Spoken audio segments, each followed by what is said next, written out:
सभी को नमस्कार। आज शनिवार 8 फरवरी 2568 है। हम यहाँ चित्त के लिए, उस जीवन तत्व के लिए जो निराकार है, रिक्त है, निर्मल और शुद्ध है, प्रज्ञा को पोषित करने आए हैं। ये जो रिक्त कहा गया है, उसका अर्थ ये है कि उसमें किसी भी प्रकार का संयोग या निर्माण नहीं है और ये अत्यंत पारदर्शी है, अत्यंत शुद्ध है। ये मूलभूत तत्व है, जैसे शुद्ध ऑक्सीजन, जैसे शुद्ध कार्बन, एकदम निर्मल, अन्य किसी तत्व से मिश्रित नहीं। यही तो शुद्ध तत्व है। हमारा चित्त ये मूलभूत तत्व ही है, ये किसी अन्य तत्व से मिश्रित नहीं है, ये सदा अपनी शुद्धता में स्थित है। यही तो हम हैं, जीवन तत्व। इस विषय को हम पहले से ही जानते हैं कि ये शरीर हमारा वास्तविक शरीर नहीं है। हम तो केवल इसे अस्थायी रूप से धारण करते हैं। हमने इस शरीर को क्यों धारण किया है, ये भी हमें नहीं पता। हम यहाँ कैसे आए, ये भी हमें ज्ञात नहीं। और जब हम बड़े हुए और जीवन जीने लगे, तब भी हमें ये नहीं पता कि हम वास्तव में क्या चाहते हैं। फिर भी हम सब कुछ रचने की इच्छा रखते हैं, भौतिक वस्तुओं को अपना बनाने की चाह रखते हैं, और वास्तव में हम उन्हें प्राप्त भी कर लेते हैं। और जब सब कुछ पा भी लिया, तब भी भीतर से ये अनुभव होता है कि ये वही नहीं है जिसकी खोज थी। ये सब कुछ चाहता है केवल सुख की तृप्ति के लिए, लेकिन जब सुख मिल भी जाता है, तब भी ये वही नहीं होता जिसकी वास्तविक आवश्यकता है। बहुत सा धन और संपत्ति होने पर भी ये वो चीज नहीं है जिसकी हमें वास्तव में आवश्यकता है। सुखद भावनाएं तो सभी चाहते हैं, दुखद भावनाएं कोई नहीं चाहता। परंतु चाहे हमारे पास सबसे गहरी सुख भावना भी हो, क्या आप जानते हैं, ये भी वो नहीं है जिसकी हमें खोज है। जब ये शरीर टूटकर नष्ट हो जाता है, तब हमारा चित्त किसी नए शरीर की ओर बहक जाता है, क्योंकि इसे अभी तक उत्तर नहीं मिला है। जब हमारा चित्त नया पात्र पाता है, तब अधिकांश समय वो किसी पशु में ही जन्म लेता है।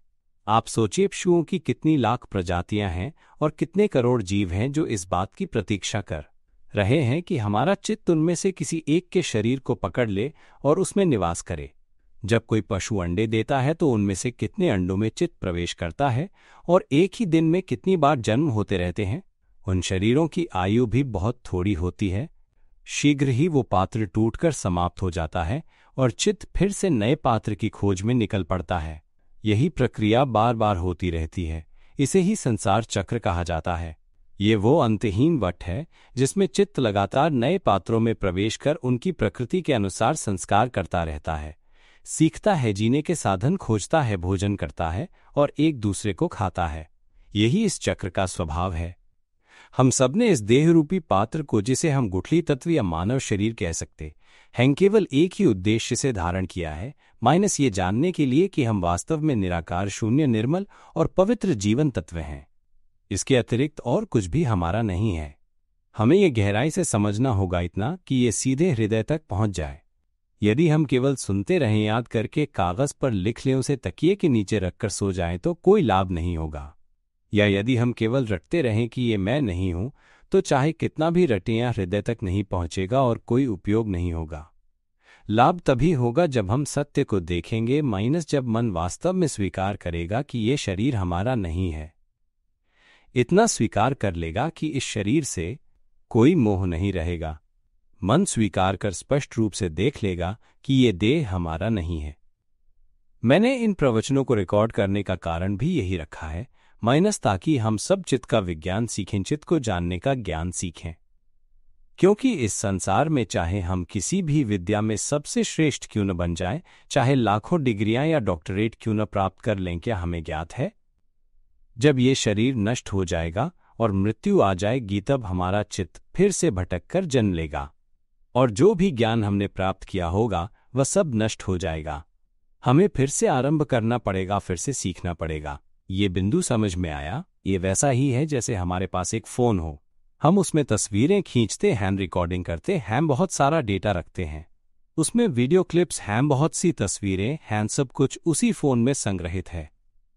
लेकिन अगर ये फ़ोन टूट जाए, बिखर जाए, पानी में डूब जाए, आग में जलकर नष्ट हो जाए, किसी गाड़ी के नीचे आकर चकनाचूर हो जाए, तो फ़ोन पूरी तरह नष्ट हो जाएगा और उसमें संग्रहित सारी जानकारी बेकार हो जाएगी। तब हम नया फ़ोन खरीदते हैं। नया फ़ोन फिर से सब कुछ शुरू करता है, नई रिकॉर्डिंग, नई सीख, नए डेटा का संग्रह। अब मान लो कि नए फ़ोन में इस दुनिया की सारी बातें, सारे अनुभव, पूरा ज्ञान संग्रहित हो गया। वो फोन बन गया सबसे उत्तम फोन, सबसे श्रेष्ठ, जिसमें सारी जानकारी सुरक्षित है। लेकिन अगर उस फोन के साथ भी कोई दुर्घटना हो जाए, गाड़ी कुचल दे, आग में जल जाए, बाढ़ में डूबकर कीचड़ के नीचे दब जाए या हमेशा के लिए गुम हो जाए, तो क्या होगा? जो कुछ हम कहते थे कि हमारे पास सब कुछ है, सबसे उत्तम फोन है, पूर्ण ज्ञान, सुरक्षित है, वह सब कुछ एक क्षण में मिट्टी हो जाएगा। फिर हम क्या करेंगे? हम फिर से नया फोन ढूंढेंगे और सब कुछ फिर से शुरू करेंगे। नई सीख, नई रिकॉर्डिंग, नया संग्रह। क्या ये सही नहीं है? ये शरीर भी उसी तरह केवल एक बर्तन है जिसमें हम अस्थायी रूप से रहते हैं। यदि हम इस बात को समझ लें तो बात बहुत सरल हो जाएगी और फिर हम और भी सूक्ष्म चीजों को आसानी से समझ पाएंगे। ये तो केवल मोटा ज्ञान है। मैं आप सबसे कहता हूं कि हम कभी भी इस दुनिया में पैदा नहीं हुए, हम इंसान नहीं हैं, हम व्यक्ति नहीं हैं, हम प्राणी भी नहीं हैं।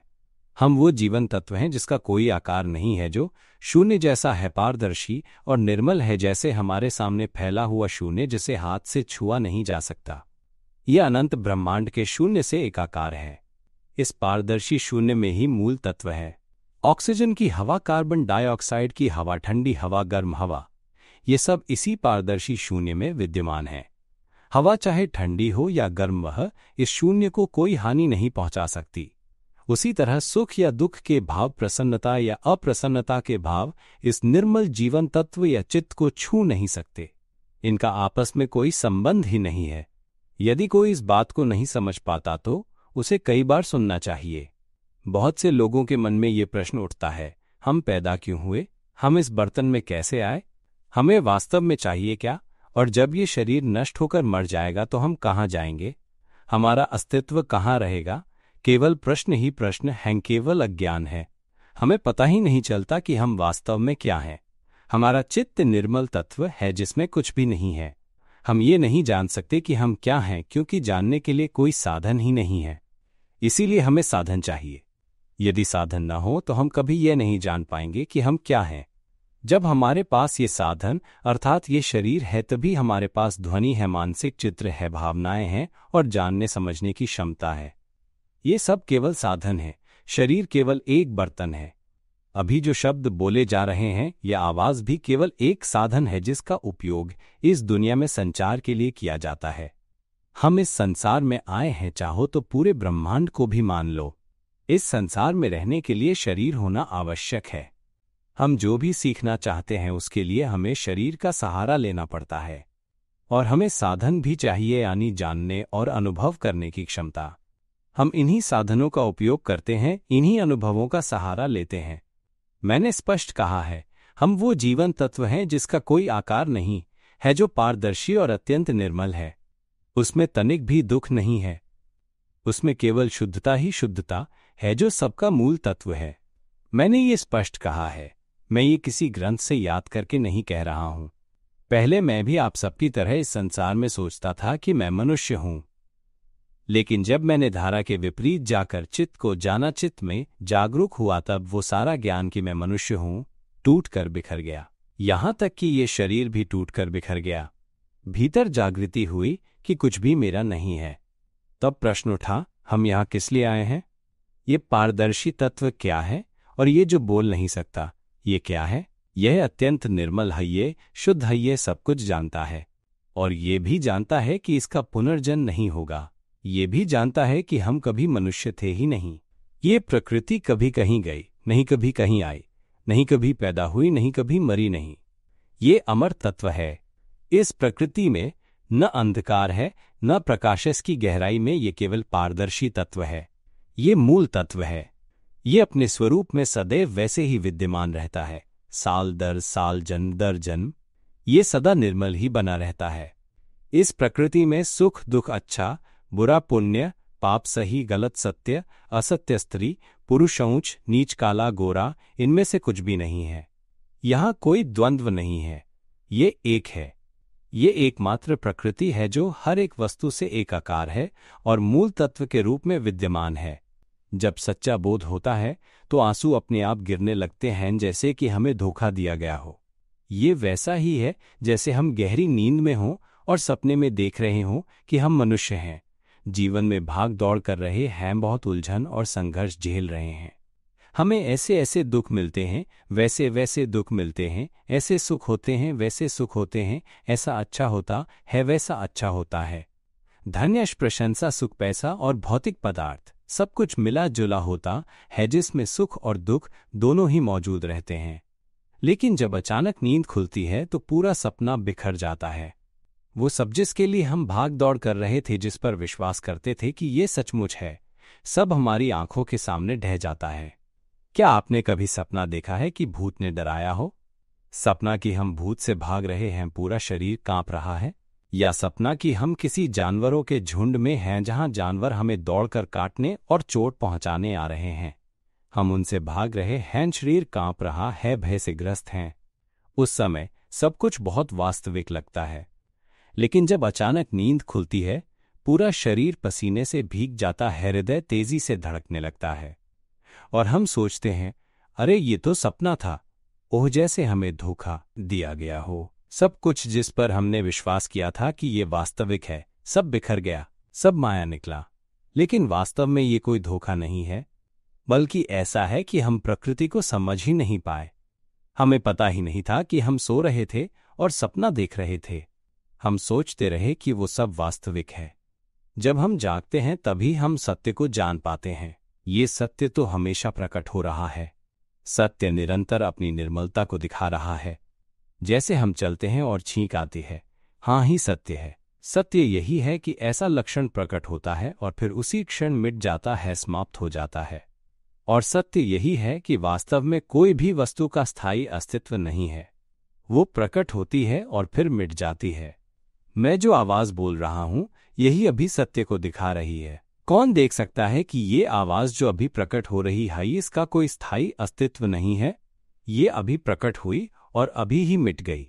सार यही है कि अभी कहाँ है? देख सकते हैं कि अभी का कोई स्थायी स्वरूप ही नहीं है। कौन देख सकता है कि ये आवाज जिसे हम कहते हैं, लो यही तो आवाज है, यही तो है, जरा ढूंढो तो सही, यह कहाँ है? क्या इसे पकड़ा जा सकता है?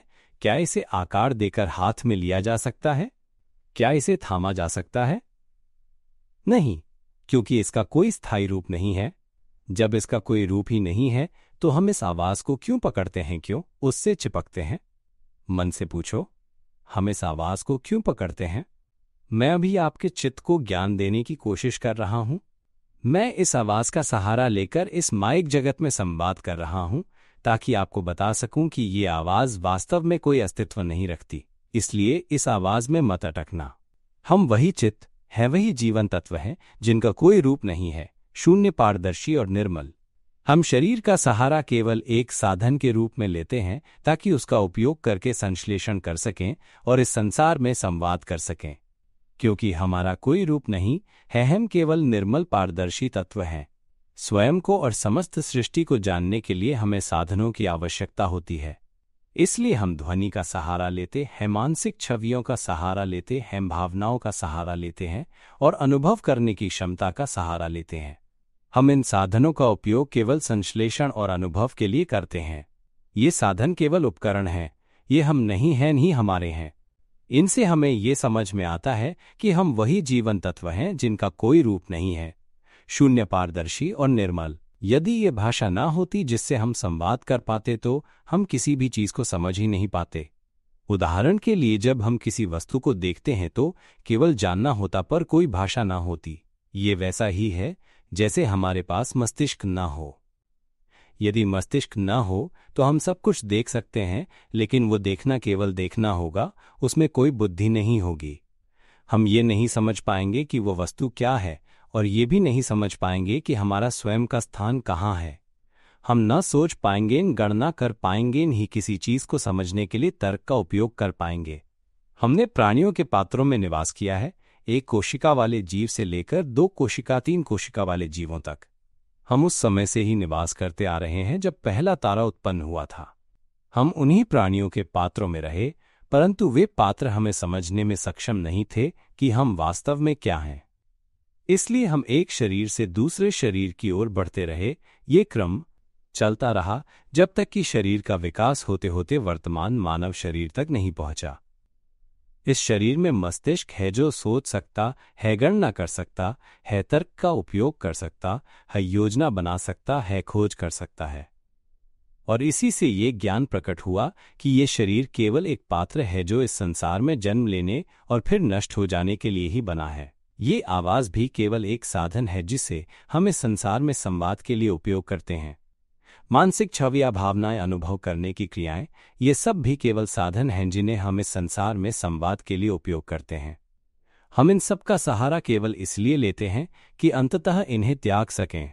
जब हम जान लेते हैं कि ये सब हमारा नहीं है, नहीं हम स्वयं हैं, तब हमें बोध होगा कि हम वही जीवन तत्व हैं जिनका कोई रूप नहीं है। उपमा के रूप में सोचो, हमारे पास नेत्र हैं। हम इन्हीं नेत्रों से संसार की हर वस्तु को देख सकते हैं, लेकिन हम कभी भी अपने नेत्रों को स्वयं नहीं देख सकते। जबकि ये निश्चित है कि हमारे पास नेत्र हैं, फिर भी हम ये नहीं जान पाते कि नेत्र वास्तव में क्या हैं। नेत्रों को जानने के दो रूप हैं। पहला ये कि हम सब कुछ देख सकते हैं क्योंकि हमारे पास नेत्र हैं। हमें पहले ये समझना होगा कि जो कुछ हम देख रहे हैं वो नेत्रों के कारण ही संभव है। लेकिन कुछ लोग नेत्रों का सहारा लेकर नेत्रों को ही खोजते रहते हैं। वे अनेक लोगों से पूछते हैं, क्या तुम नेत्रों को जानते हो? मैंने घर भर में ढूंढ लिया, शरीर भर में ढूंढ लिया, पर मुझे कहीं नेत्र नहीं दिखे। क्या तुम नेत्रों को जानते हो? तो दूसरी स्त्री उत्तर देती है, नहीं, मैं भी नहीं जानती। केवल इतना सुना है कि नेत्र हमारे शरीर में ही हैं, लेकिन मैंने भी खोजा है और मुझे कहीं दिखाई नहीं दिए। मैंने हर जगह खोजा, देखो पैरों में ढूंढा पर नेत्र वहां नहीं मिले। शरीर के हर भाग को देखा, लेकिन पीठ को मैं स्वयं नहीं देख सकी, या फिर शायद मेरी आंखें पीछे ही हों, मुझे नहीं पता। लेकिन मैं अपनी पीठ नहीं देख सकता, जबकि अपने हाथ, भुजाएं और पूरा शरीर देख सकता हूं। पर मैं ये नहीं देख पाता कि मेरी आंखें कहाँ हैं। तब कोई पूछता है, क्या तुम नेत्रों को देख पाते हो? हम नेत्रों का उपयोग करके ही नेत्रों को खोजते हैं। जब हम खोजते खोजते एक ज्ञानी से मिलते हैं तो वो कहता है, तुम जो कुछ भी देख पाते हो वह इसलिए है क्योंकि तुम्हारे पास नेत्र हैं। तब हमें समझ आता है, अरे, जो मैं सब कुछ देख रहा हूं वे इसलिए है क्योंकि मेरे पास नेत्र हैं। फिर हमें ये बोध होता है कि जो दिख रहा है उस पर ध्यान देने की आवश्यकता नहीं। यदि हम भीतर की ओर लौटें और देखने की क्रिया को ही जानें तो ये समझ आता है कि ये देखने की प्रक्रिया यहीं से हो रही है, ऊपर इस स्थान से। हम अपने हाथ से इस स्थान को छूते हैं, आंखों की कोटर को महसूस करते हैं और हमें आभास होता है, अरे ही तो नेत्र हैं। जब हम आंखें बंद कर लेते हैं तो कुछ भी दिखाई नहीं देता। जब हम आंखें खोलते हैं तो सब कुछ दिखाई देने लगता है। तब हमें समझ आता है, ओह, ये देखना तो आंखों के होने का परिणाम है और हम इन्हीं नेत्रों से सब कुछ देखते हैं। लेकिन जब हम धारा के विपरीत लौटकर यह जान लेते हैं कि देखने की क्षमता इसलिए है क्योंकि हमारे पास आंखें हैं, तब हम इस अनुभव को आंखों की कोटर पर महसूस करते हैं और स्पर्श करके समझते हैं, अरे यही तो आंख है। तब हमारी आंखों से आंसू निकलते हैं इस ज्ञान पर, गहरी कृतज्ञता और विस्मय से। हम सोचते हैं, हमने पूरी जिंदगी आंखों को खोजा और अब हमें पता चला कि आंख तो यही है। अब हमें पता है कि हमारे पास आंखें हैं। हम जानते हैं, हम अनुभव करते हैं। हालांकि हम अपनी आंखें देख नहीं सकते, पर हम जानते हैं कि यही हमारी आंख है। अब हमें कोई संदेह नहीं रहा। अब हमने खोज बंद कर दी। यही तो चित्त को समझना है, ये जान लेना कि हम ही चित्त हैं, वही जीवन तत्व है जो अत्यंत निर्मल है। ये समझ हम पहले तरीके से पा सकते हैं। ये समझ अपने आप प्रकट होती है। जैसे हम ये जानते हैं कि यही आंख है, उसी तरह हम जान सकते हैं कि हम वही निर्मल, शून्य, पारदर्शी जीवन तत्व हैं। हम ये देख लेते हैं कि ये शरीर हमारा नहीं है। यदि हम इस शरीर को हटा दें तो क्या बचता है? विचार, स्मृति, भावनाएं, अनुभव। यदि हम स्मृति को मिटा दें तो कुछ नहीं बचेगा। यदि हम संतोष, असंतोष, सुख, दुख, हर प्रकार की भावनाएं मिटा दें तो कुछ नहीं बचेगा। यदि हम मानसिक छवियों को मिटा दें तो क्या बचेगा? केवल विचार और आवाज। अब यदि हम उस आवाज को भी मिटा दें जो मन में चल रही है तो क्या बचेगा? केवल अभी की जागरूकता। और यदि इस जागरूकता को भी मिटा दें तो अनुभव करने की प्रक्रिया भी समाप्त हो जाएगी। यही तो है, हम कह सकते हैं कि ये स्थान शून्य है, इसमें कुछ भी नहीं है। यहां बिल्कुल कुछ नहीं है। यही तो चित्त है, यही जीवन तत्व है। ये न बोलता है न कुछ करता है। ये मौन है, इसमें वाणी नहीं है। ये शांत है, अत्यंत निर्मल है, ये किसी भी चीज से संबंध नहीं रखता। तभी हमें बोध होता है कि हम वही हैं जिसका कोई रूप नहीं है, शून्य पारदर्शी जिसमें कुछ भी नहीं है। ये है पहला तरीका इस तरह जानने का कि हम किसी भी चीज पर आश्रित न रहें। हम देखते हैं कि ये आवाज़ें, मानसिक छवियां, भावनाएं या अनुभव करने की प्रक्रिया, ये सब हम नहीं हैं। ये शरीर भी हम नहीं हैं। ये समझ तभी आती है जब हम हृदय तक पहुंचते हैं, भीतर तक समझते हैं। जब हम इन वचनों को बार बार सुनते हैं तो धीरे धीरे समझ आती है। जितना सुनते हैं उतना ही हल्का महसूस होता है, उतना ही शून्य और मुक्त अनुभव होता है। हम देख सकते हैं कि जितना सुनते जाते हैं उतना हल्कापन आता है। तब हम धीरे धीरे जान लेते हैं कि हम मुक्त हो गए हैं, हम भावनाओं से परे हो गए हैं। पहले हम दुख के भावों में डूबे रहते थे।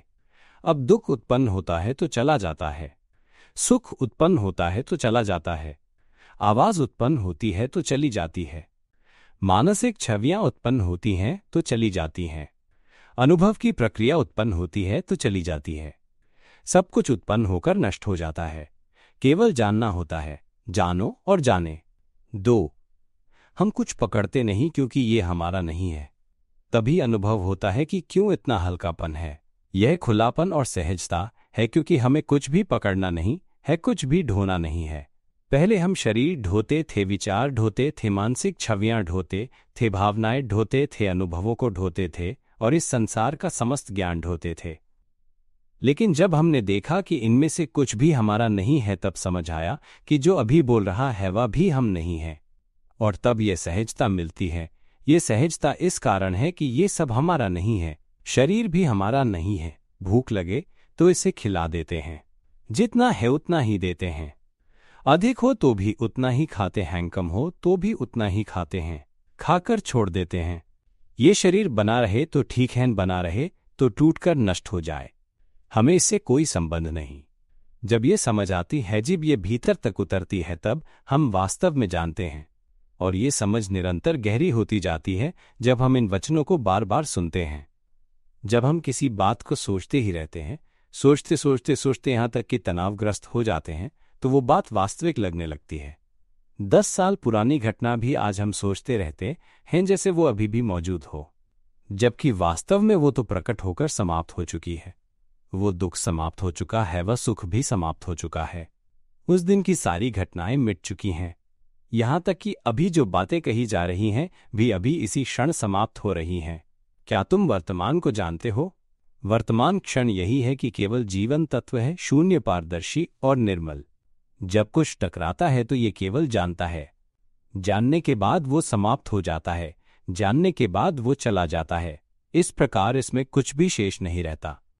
और ये किसी भी बात से दुखी नहीं होता, क्योंकि सब कुछ अपने आप प्रकट होकर अपने आप मिट जाता है। इसमें किसी कर्तृत्व की आवश्यकता नहीं है। भावनाएं आती हैं और चली जाती हैं। हंसी उत्पन्न होती है और समाप्त हो जाती है। ये आवाज उत्पन्न होती है और समाप्त हो जाती है। मानसिक छवि प्रकट होती है और मिट जाती है। जो अभी जान रहा है वह जानता है और जाने देता है। इसमें कहीं भी मैं नहीं है, इसलिए यह हल्का है, शून्य है। इसमें किसी भी चीज से बंधन नहीं है। यही है पहला तरीका। जैसे जब हम आंखें बंद करते हैं तो अंधकार होता है और जब आंखें खोलते हैं तो दृश्य प्रकट होता है। तब हम हाथ से आंखों को छूकर कहते हैं, ओह, यही तो आंख है। इसका स्वरूप ऐसा है, परंतु फिर भी हम आंख को देख नहीं सकते। लेकिन अब ये ज्ञात है कि आंख है। यही पहला तरीका है। ये पूरी तरह हृदय में नहीं उतरा है, लेकिन ये मूर्खता नहीं कि हम आंखों को कहीं बाहर खोजने जाएं। ये मूर्खता नहीं कि हम किसी देश में आंख को खोजें। ये मूर्खता नहीं कि हम ध्यान में बैठकर आंख खोजें। ये मूर्खता नहीं कि हम चलकर साधना करें ताकि आंख मिले। ये मूर्खता नहीं कि हम पूजाएं, अर्चनाएं, मंत्र जप करें ताकि आंख दिखाई दे। यदि हमारे पास थोड़ी भी बुद्धि हो और हम ज्ञानी के वचनों को सुने तो हमें समझ आएगा कि जो कुछ हम देख पा रहे हैं वह आंखों के कारण है। तब हमें भीतर की ओर लौटना चाहिए और जानना चाहिए कि देखने का कारण ये आंख है। इसलिए हमें दिखाई देने वाली वस्तुओं पर ध्यान नहीं देना चाहिए, बल्कि उस पर ध्यान देना चाहिए जो देख रहा है। यही कहलाता है आंख। जब हम भीतर की ओर लौटते हैं और अनुभव करते हैं और हाथ से छूकर कहते हैं, हाँ, यही है आंख, भले ही हम आँख को स्वयं न देख सकें, लेकिन यह ज्ञात हो जाता है कि यही है आँख। जैसे मैंने कहा कि हमारा चित्त भी वैसा ही है। चित्त एक ऐसा तत्व है जो निरंतर जानने का काम करता है, लेकिन यह जानने की प्रक्रिया हमारा स्व नहीं है। ये अपने आप जानती है, यह केवल एक प्रक्रिया है। हम जानते हैं आँखों के द्वारा, कानों के द्वारा, नाक के द्वारा, जीभ के द्वारा, शरीर के द्वारा। ये हमेशा अनुभव करता रहता है। ध्यान दो, क्या ये अपनी गंध स्वयं सूंघता है? क्या ये अपनी दृष्टि से स्वयं देखता है? क्या ये अपनी ध्वनि स्वयं सुनता है? देख पा रहे हो, ये अपनी ओर से ही सुन रहा है। अब क्या हमें इसके लिए कोई साधना करनी पड़ती है? चलना, बैठना, जप करना, पाठ करना, देवताओं की पूजा करना, हवन करना, कोई विशेष वस्त्र धारण करना, क्या ये सब करना जरूरी है? नहीं, ये तो अपने आप सुनता ही रहता है। तो फिर हम कहाँ हैं? भोजन मुंह में जाता है, ये अपने आप जानता है। तो फिर हम कहाँ हैं? कुछ समय बाद यह प्रसन्न होता है। जब चीजें मन के अनुसार होती हैं तो प्रसन्नता आती है। जब चीजें मन के अनुसार नहीं होती तो अप्रसन्नता आती है। देख पा रहे हो, भावनाएं अपने आप प्रकट होती हैं और अपने आप समाप्त हो जाती हैं। क्रोध की भावना आती है, तू मेरे साथ लंबे समय तक रहे। लेकिन देखो, क्रोध कहाँ चला जाता है? फिर जब हम किसी बात को सोचते हैं तो क्रोध फिर आ जाता है। अब सुख की भावना आती है। हम कहते हैं, हे सुख तू सदा बना रहे, कभी न मिट। लेकिन देखो, सुख कहाँ चला गया? फिर जब हम किसी बात को याद करते हैं तो सुख की भावना फिर उत्पन्न हो जाती है। जब हम सोचते हैं तो एक प्रकार की भावना उत्पन्न होती है। जब हम सोचते हैं तो दूसरा प्रकार की भावना उत्पन्न होती है। क्या हम देख पा रहे हैं कि ये सब अपने आप काम कर रहे हैं? ये अपने आप प्रकट होते हैं और अपने आप समाप्त हो जाते हैं। हमें कुछ भी करने की आवश्यकता नहीं है। क्या हम इस सत्य को देख सकते हैं जो निरंतर प्रकट हो रहा है? क्या ये बहुत सरल नहीं है? यही है पहला तरीका। केवल इतना ही देखना है कि विचार अपने आप बोलते हैं और अपने आप समाप्त हो जाते हैं। मानसिक छवियां अपने आप उठती हैं और अपने आप मिट जाती हैं। भावनाएं अपने आप प्रकट होती हैं और अपने आप मिट जाती हैं। जो अभी जान रहा है वो भी अपने आप जानता है और फिर समाप्त हो जाता है। तो फिर हम कहाँ हैं? बस इतना ही। यदि इसे समझ लिया तो सब समाप्त हो गया। एक ज्ञानी ने कहा, तुम जो कुछ भी देख पा रहे हो वह इसलिए है क्योंकि तुम्हारे पास आंखें हैं। ये आंखें ही देख रही हैं। तब प्रश्न उठता है, तो फिर देखने वाला कौन है? हम कहते हैं, ये मैं ही देख रहा हूं, लेकिन ये सही नहीं है। वास्तव में आंख ही देखती है। फिर प्रश्न आता है, आंखें कहाँ हैं? हम खोजते हैं और कहते हैं, आंखें हमारे साथ कहाँ हैं? मैंने पूरे शरीर में खोज लिया, कहीं भी आंख नहीं मिली। लेकिन मैं सब कुछ देख तो रहा हूं। मैंने हर जगह देख लिया, फिर भी आंख कहीं नहीं दिखी। तब ज्ञानी कहते हैं, यही देखना इसलिए संभव है क्योंकि आंखें हैं। भीतर की ओर लौट कर देखो, वो कौन है जो देखने का काम करता है? अभी जो देख रहा है वह क्या है? वस्तु पर मत ध्यान दो, बल्कि उस पर ध्यान दो जो देख रहा है। तब हमें आश्चर्य होता है, आखिर ये देखने वाला कौन है? और हम हाथ से अपनी आंखों को टटोलते हैं, आंखें बंद करके अनुभव करते हैं और कहते हैं, हाँ यही तो आंख है। तब रोना आ जाता है क्योंकि अब तक हम बहस करते रहे थे कि आंखें तो हैं ही नहीं, क्योंकि हमें कहीं दिखाई नहीं दी थीं। समझ में आता है, हम सब भी ऐसे ही हैं। हमारे पास चित्त है, हमारे पास जीवन तत्व है, निर्मल और पारदर्शी, जो सबका मूल है। लेकिन यदि चित्त स्वयं को नहीं पहचानता तो हम भी इस शुद्ध तत्व को नहीं पहचानते। तब यही होता है कि हम जन्म मरण के चक्र में घूमते रहते हैं। जब यह शरीर टूट जाता है, ये पात्र बदल जाता है, तो हम नए पात्र की तलाश में भटकते हैं। इस प्रकार बार बार जन्म और मृत्यु होती रहती है, सिर्फ इसलिए कि कभी ये जान सकें कि हम वास्तव में क्या हैं। मैं कहना चाहता हूं, इसमें कुछ भी हम या हमारा नहीं है। यदि ये देख लिया कि ये शरीर हमारा नहीं है, ये आवाज भी हमारा नहीं है, तो समझ आता है कि ये सब केवल साधन है। ये केवल उपकरण है, हमारे नहीं है। हम इनका उपयोग भर करते हैं। हम आवाज का उपयोग संवाद के लिए करते हैं, शरीर का उपयोग जीवन में करने के लिए करते हैं, मानसिक छवियों का उपयोग साधन की तरह करते हैं, भावनाओं का उपयोग साधन की तरह करते हैं, और जो जानने की प्रक्रिया है वह भी केवल साधन है संसार में उपयोग करने के लिए। यदि हम केवल ये जान लें कि ये सब कुछ केवल संसार में उपयोग करने के साधन मात्र हैं, तो यही बात समाप्त हो जाएगी। तब हम समझ जाएंगे कि इनमें से कुछ भी हम नहीं है। जो जान रहा है वह अपने आप जान रहा है। बस इतना सा अवलोकन कर लो। ये अपने आप सुन रहा है अभी इसी क्षण वर्तमान में। केवल वर्तमान को समझ लो कि अभी ये अपने आप सुन रहा है। देखने की प्रक्रिया, सुनने की प्रक्रिया, सूंघने की प्रक्रिया, चखने की प्रक्रिया, स्पर्श करने की प्रक्रिया, ये सब अपने आप घटित हो रही हैं। कान से सुनाई देता है, नाक से गंध आती है, जीभ से स्वाद का अनुभव होता है, आंखों से दृश्य दिखाई देता है, ये सब अपने आप हो रहा है। अब हम कहाँ हैं? जब चित्त वास्तव में समझ लेगा तो स्वयं उत्तर देगा कि वास्तव में कोई भी हम नहीं है। तब बोध उत्पन्न होगा और फिर सब कुछ ढह जाएगा। जिस पर हम टिके हुए थे वह नष्ट होकर चित्त को ये दिखाएगा कि सब कुछ जिसे हम सहारा मानते थे वो टूटकर बिखर गया। और फिर एक ऐसा ज्ञान उत्पन्न होगा जो स्वयं अपने आप जान लेगा कि ये वही है जो कुछ कह नहीं सकता। ये जान लेगा कि ये एक ऐसी प्रकृति है जो निःशब्द है, पारदर्शी है, निर्मल है, अत्यंत शुद्ध है। इसमें तनिक भी दुख नहीं है। ये न कहीं जाता है न कहीं आता है। ये मौन है, ये पूरे ब्रह्मांड में व्याप्त है। ये ऐसा ही है और हमेशा से ऐसा ही रहा है। इसे हम चित्त ब्रह्मांड भी कह सकते हैं। ये निरंतर ऐसा ही है। मेरे साथ भी यही हुआ। जब सब कुछ टूटकर बिखर गया तब से ये अनुभव बना रहा है। अब कोई अनुभव नहीं कि हम कुछ हैं, अब कोई संदेह नहीं, और अब ये किसी रूप में नहीं है। ये जन्म नहीं लेता, चाहे कुछ भी करो या जन्म नहीं लेगा। अभी बोल भी रहा हूं फिर भी ये जन्म नहीं ले रहा। हर क्षण ये जन्महीन है। इसमें यह अनुभव नहीं है कि मैं बोल रहा हूं। इसमें यह अनुभव नहीं है कि मैं कुछ कर रहा हूं किसी उद्देश्य से। इसमें यह भी अनुभव नहीं है कि ये आवाज है। इसमें यह अनुभव नहीं है कि हम सुन रहे हैं। इसमें केवल वो क्रिया है जो अपना कार्य कर रही है। ये शरीर का ढांचा अपना काम करता रहता है। ये मुंह अपना काम करता है। ये ध्वनि जिसे आवाज कहते हैं वो भी अपना काम करती रहती है। ये मानसिक छवि ये भी अपना कार्य करती है।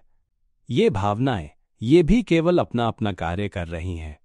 पहले मैं जैसा था आज भी वैसा ही हूं, पर अंतर यह है कि अब इसमें कोई मैं नहीं है। हम वही तत्व हैं जो शांत है, पारदर्शी है, निर्मल है, जो जन्मरहित है। अब इसे कुछ करना नहीं है। इसका काम केवल यही है कि ये हमें सत्य का बोध कराहे में घर वापस ले आए। यही एकमात्र कर्तव्य है। अब से मेरा कर्तव्य बस इतना ही है कि आपको इस निर्मल तत्व का बोध कराऊं। आप प्रतिदिन सुनते रहें। सुनते सुनते ये हो जाएगा कि मेरी आवाज आपके चित्त में लगातार गूंजती रहेगी। आप जो भी करेंगे आपको मेरी आवाज सुनाई देती रहेगी। यही है आपके चित्त का लक्षण। ये आवाज के साथ स्थिर हो जाता है। इसमें शांति होती है, स्थिरता होती है, भीतर से जागृति होती रहती है। फिर ये स्वयं को सिखाना शुरू कर देगा। ये अपने भीतर उठते विचारों को देखेगा और ज्ञान उत्पन्न होगा। अचानक समझ में आएगा ये बोल कौन रहा है। मन के भीतर विचार उठते हैं। चलो तैरने चलते हैं, मित्र को साथ लेकर क्लब में तैरने चलते हैं। चलो गोल्फ खेलते हैं। चलो मैराथन दौड़ते हैं ताकि शरीर स्वस्थ हो। जब ऐसे विचार उठते हैं तो आप उस आवाज को देखेंगे जो भीतर बोल रही है, चलो तैरने चलते हैं। ये बहुत सरलता से दिखाई देगा। ये तो हमेशा से चल रहा है, पर पहले हमें समझ नहीं थी। अब जब आप मेरी वाणी को बार बार सुनेंगे तो भीतर कुछ नया ज्ञान उत्पन्न होगा। ये परिवर्तन होगा। इसमें अधिक समय नहीं लगेगा। सुनते रहो जब तक मेरी आवाज आपके चित्त में गूंजती रहे।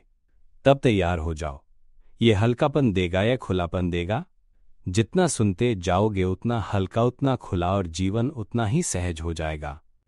तब ये अनुभव होगा कि वास्तव में कोई मैं नहीं है। तब इस संसार में रहते हुए भी दुख नहीं रहेगा, क्योंकि दुख किस लिए होगा जब कोई मैं ही नहीं है।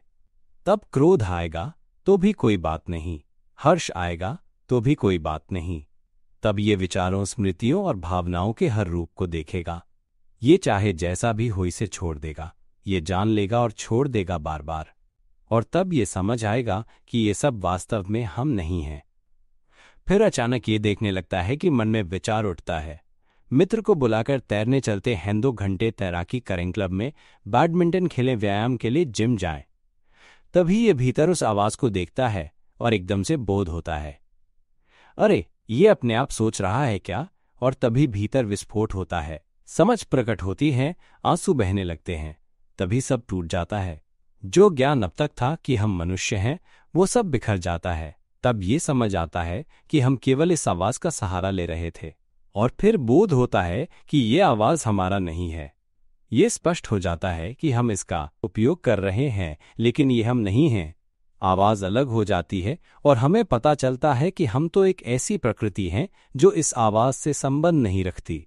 फिर ये देखता है कि प्रसन्नता की भावना अपने आप उठती है और अपने आप मिट जाती है, और एक और सूक्ष्म बोध प्रकट होता है। आंसू फिर से बहते हैं। फिर ये देखता है कि जानने की प्रक्रिया अपने आप जान रही है, और तभी भीतर विस्फोट होता है। उसी क्षण ये इन सब साधनों से अलग होने लगता है, परंतु इस समय हमारा चित्त अभी भी चिपका हुआ है, जैसे गोंद से चिपका हो।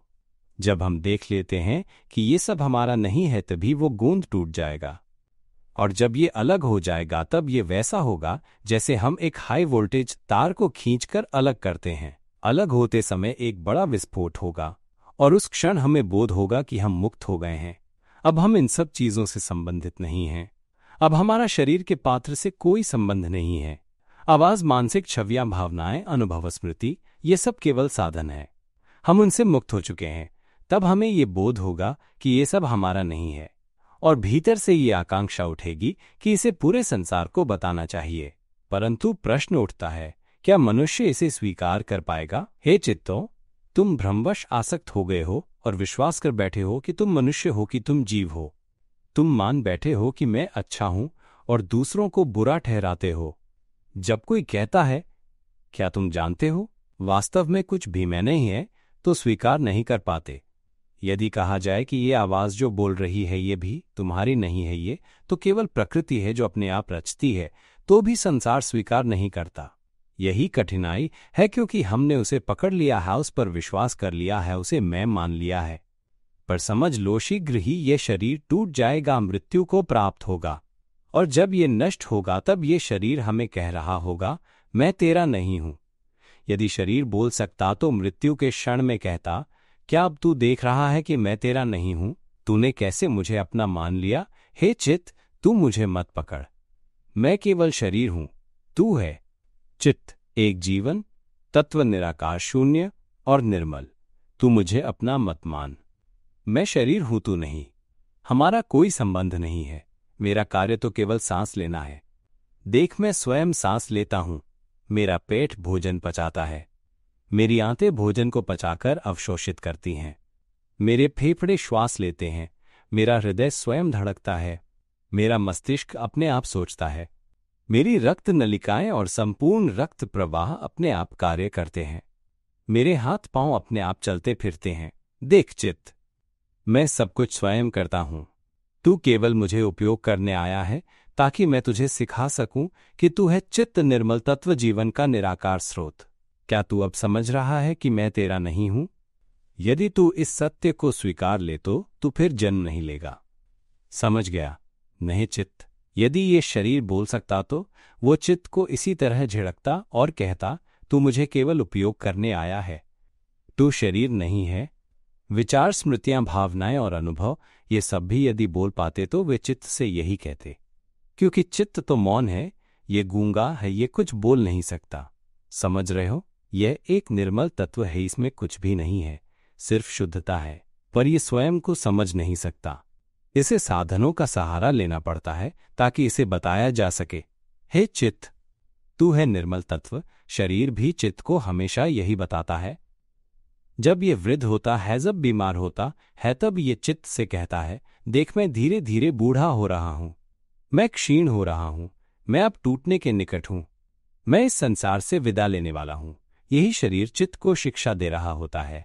ये प्रक्रिया तो हमेशा से चल रही है, पर हम उसे अपना मानकर उससे चिपके रहते हैं, क्योंकि हमें कभी किसी ने बताया ही नहीं, न माता पिता ने ये सिखाया, न गुरुजनों ने। इसीलिए मेरी ये ध्वनि लिपिबद्ध शिक्षा तुम सबके लिए उपयोगी होगी। मैं चाहता हूं कि चित्त विद्या यानी चित्त को जानने की विद्या, इसे शिक्षा प्रणाली में सम्मिलित किया जाए, ताकि पूरे संसार का हर मनुष्य इसे सीख सके। जो कोई मेरी वाणी को सुनकर अपने चित्त को पहचान लेगा और शरीर, विचार, भावनाएं और अनुभवों से मुक्त होकर जान लेगा कि अब मैं जन्म नहीं लूंगा, वो सफल होगा। पर जो ये ज्ञान प्राप्त नहीं कर पाएगा, उसे सुनते रहना होगा। यही है चित्त विद्या। इसका आकलन और मूल्यांकन इसी प्रकार होगा। जब हम समझ जाते हैं कि कुछ भी मैं नहीं है, उसी क्षण से अहंकार, दिखावा और बढ़ाई समाप्त हो जाती है। तब बांटना, सहयोग करना और एक दूसरे की सहायता करना सहज हो जाता है। सब लोग मिलजुल कर शांति और आनंद से रहने लगते हैं। तब विश्व में शांति स्थापित होती है। तब कोई दुखी नहीं रहता। दुख किस बात का? जब मैं ही नहीं है तो दुख का आधार भी नहीं है। केवल प्रकृति के कार्य ही शेष रह जाते हैं। और जब ये समझ आता है तब कोई किसी को हानि नहीं पहुंचाता, न झगड़ता है, न मारता है, न चोट पहुंचाता है। सब मिलकर शांतिपूर्वक जीवन जीते हैं। जब चित्त को जान लिया जाता है तब शिक्षा में प्रगति होती है, ध्यान में स्थिरता आती है। अवसाद, डिप्रेशन, द्विध्रुवी विकार, बाइपोलर, मानसिक रोग, दबाव, पेट के रोग, कैंसर, तनाव, ये सब मिट जाते हैं। जो पहले रात दिन सोचते रहते थे और सो नहीं पाते थे, वे सहजता से सो जाते हैं। मेरी वाणी सुनो, ऐसा ही होगा। विशेषकर वृद्ध जनों को सुनना चाहिए। तब वे अपने पुत्र पौत्रों की चिंता छोड़ देंगे। वे ध्वनि, धर्म और सत्य के साथ रहेंगे। ये ज्ञान उनका साथी बन जाएगा और वे हल्केपन, शून्यता और सहजता में जीवन बिताएंगे। उन्हें संतानों पर निर्भर होने की आवश्यकता नहीं होगी। मेरी शिक्षा सुनो और इसे अधिक से अधिक साझा करो। जब सारी दुनिया इसे सुनेगी तो वे सब दुख से मुक्त हो जाएंगे। सुनो और अपने भीतर ग्रहण करो। जब चित्त स्वीकार करेगा तो भीतर हल्कापन आएगा, शून्यता आएगी और मुक्ति अपने आप घटेगी। सुनते रहो, तब यह अनुभव स्वयं घटेगा। भीतर एक अचरज उत्पन्न होगा। ऐसा लगेगा कि हल्का हो रहा है, शून्य हो रहा है, मानो अब बंधन टूटने वाला है। और वास्तव में तब तुम मनुष्य नहीं रहोगे, तुम निर्मल तत्व बन जाओगे।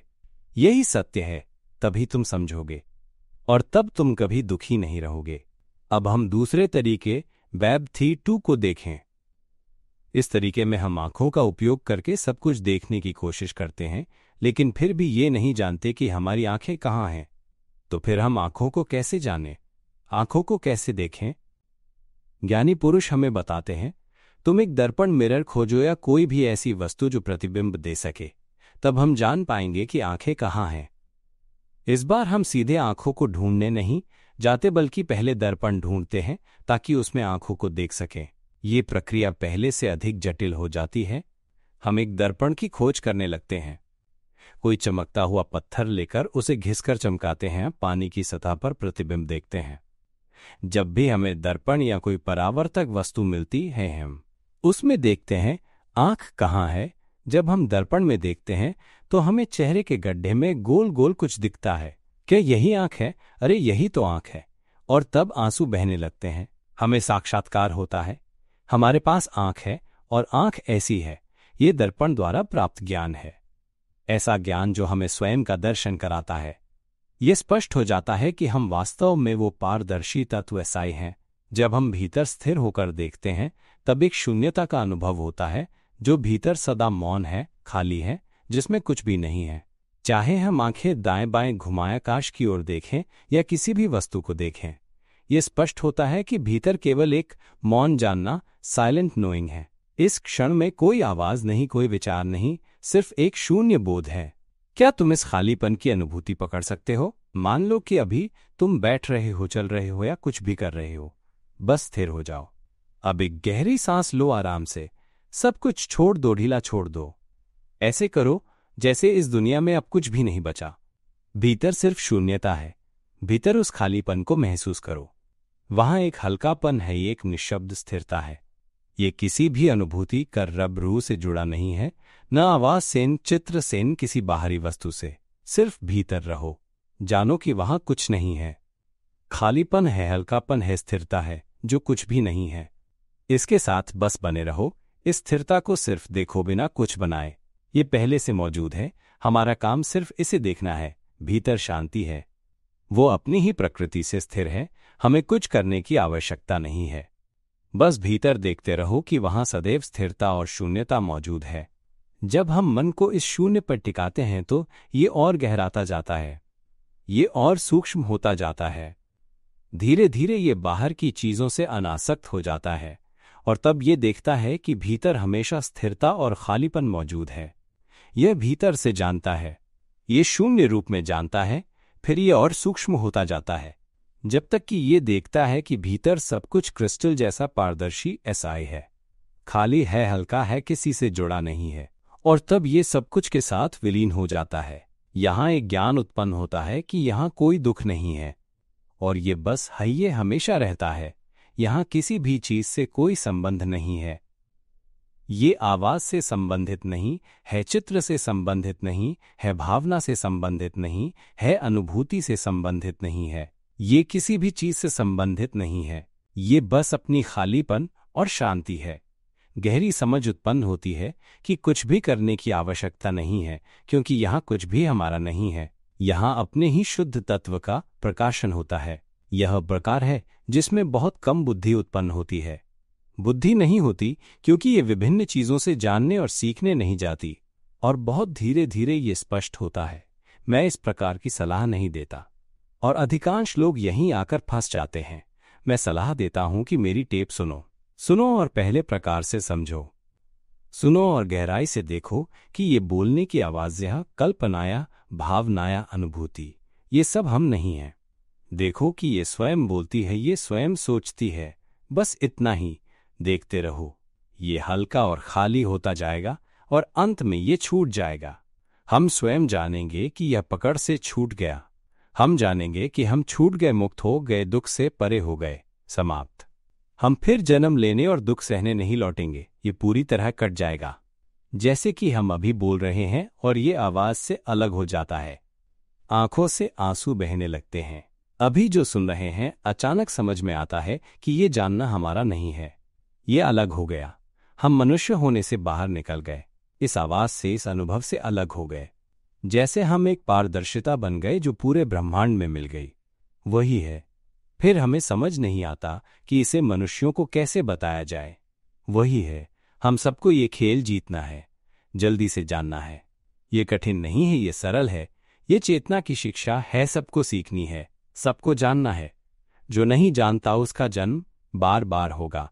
जल्दी जान लो, ये सरल है। अब समय उचित हो गया है, मैं इसे यहीं समाप्त करता हूं। कामना है कि हम सब जल्दी और तुरंत अपने चित्त और अपने शुद्ध तत्व में प्रकाशित हों। सभी लोग, सभी प्राणी। यदि आप जागृति के लिए धर्म में रुचि रखते हैं तो चित्त को देखें और जानकर दुख से मुक्त हो सकते हैं। अधिक जानकारी के लिए आप ID line @panya9 पर संपर्क कर सकते हैं। धन्यवाद। Thank you for watching.